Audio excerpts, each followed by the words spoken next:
let's say hello to the next part of our program, which is the state of the regional network, where we are now. Take it away, Iris. Thank you. Wow, state of the regional network, so serious, but it is a serious, but also awesome topic to cover.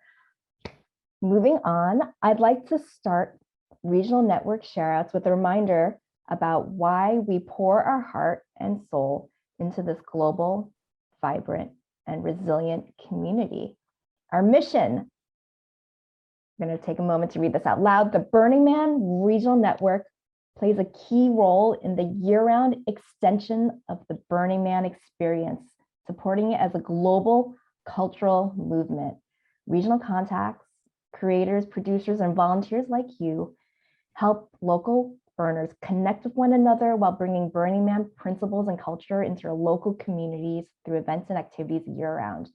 Moving on, the regional network has come a long way from its ignition 24 years ago, from 3 regional contacts in 3 regions to 250 regional contacts and many more creators and producers and volunteers in 32 countries.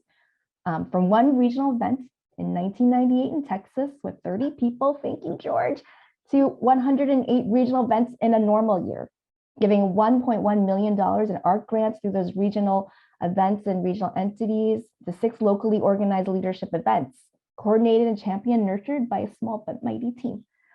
Obviously, COVID has put a bit of a damper on some of the ways we gather and connect, and we'll explore that later on. Moving on. Let's say a little something about cultural activities. The global pandemic continued to impact communities, events, and activities in the regional network. Government regulations about COVID and safety best practices varied by region and changed throughout the year, keeping some regional communities physically apart, allowing others to gather in small groups, and still other communities to bring back their full-size regional events. Some began their gatherings only to have to cancel them again and move them online, but some reported developing even closer knit connections through small, intimate gatherings and projects, proving that small is beautiful and effective at community building. The largest category of cultural gatherings or activities hosted in 2021 were small social events and informal gatherings such as outdoor meetups, bar nights, and unofficial microburn campouts. The second highest category was educational activities, and the third was civic projects. Of these, 25% or less were virtual in 2021. An estimated 64% of communities took at least some of their events online. 36% did not go online or had their events canceled completely. And the most frequent answer was that 25% of a community's activities were online. Moving on. Let's talk about official regional events.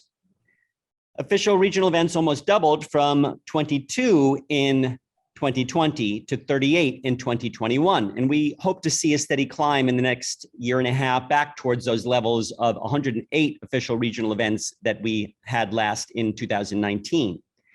There were 29 in-person official regional events that met or exceeded local COVID safety requirements. They took place at 10 locations in the US and 13 countries throughout the world outside of the US. The largest regional event in 2021 was Midburn with 5,000 participants, and they came back a little smaller than usual after taking 2 years off. And the smallest official regional event was Melting Man in North Dakota with under 20 hardy participants who dropped frozen sculptures into the fire. Besides official regional events, we saw a trend toward many smaller, unofficial and backyard type gatherings, as I mentioned, and there were 9 official regional events held online.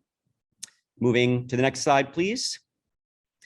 From the annual recap reports, we also learned that there were cumulatively at least 70 pre-compressions, decompressions, and campout gatherings, a mix of official and unofficial, with combined attendance of about 29,000 participants, up a bit from 2020. Those events awarded $181,000 in art grants, not bad for a crappy year in which a lot of our events were canceled or put on hold.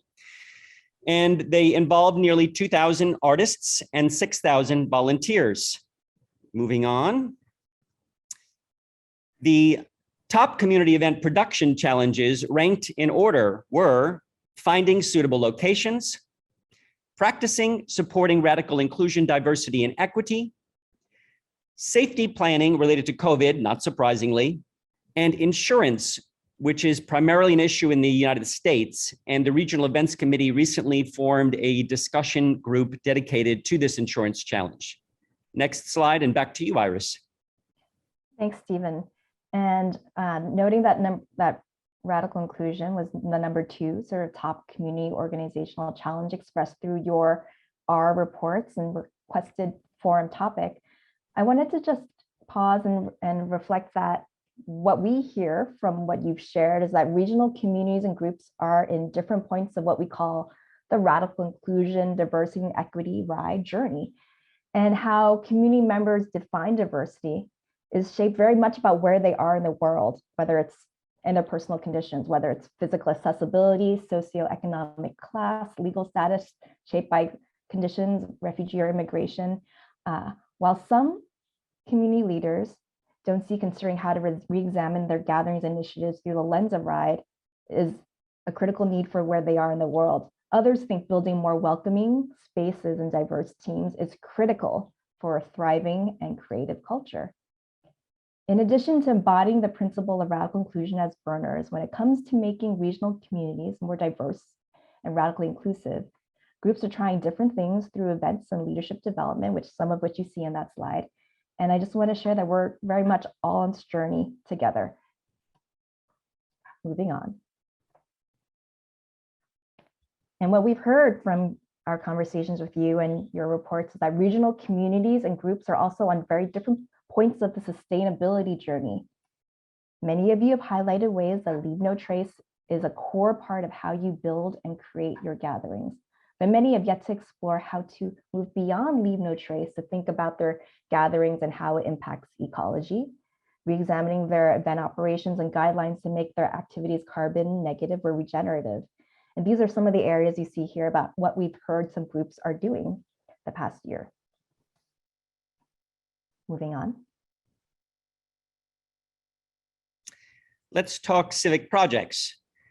25% of regional communities reported creating civic impact projects, ranging from thematic beach cleanups to fundraisers for various causes, and some used the downtime to actually start community spaces. Note that the #1 community and organizational development need expressed in the annual recap reports this year was learning how to do civic projects. More on that in the next slide. So this is what we heard from you as top community needs for support and ranked in order of priority. Each year, we really look at these regional recap reports to help us set priorities and goals for the year. This helped, in fact, shape the content for today's Regional Network Forum and will also for future sharing forums for all of us to work on these things together. And today we have a breakout session dedicated specifically to civic project development, to radical inclusion, diversity, and equity, to environmental sustainability, volunteerism and succession planning, and a community events discussion lab that can potentially touch on these other areas. And we have one more slide in this regional recap section for you. Community strengths. I want to underline, we got this. These are quotes from you shared through your annual regional recap reports written by regional contacts about what their community strengths, what the strengths of the regional network are. Resilience, dedication through adversity, ingenuity, and our relationships with each other. And my team, the regional network team, is here to bring you and our leaders, our experts in our local communities together to facilitate this peer-to-peer sharing in this forum to support and beyond, to support each other, and to push our culture beyond the trash fence in wonderful and weird ways. Our interactive forum program is designed to address these concerns and needs expressed through your reports and our conversations. Thank you to the RCs and regional teams that took the time to help us with this annual community share out. It's super important, and we're looking at how to streamline the R questionnaire to make it even more valuable to us all for the next state of the network.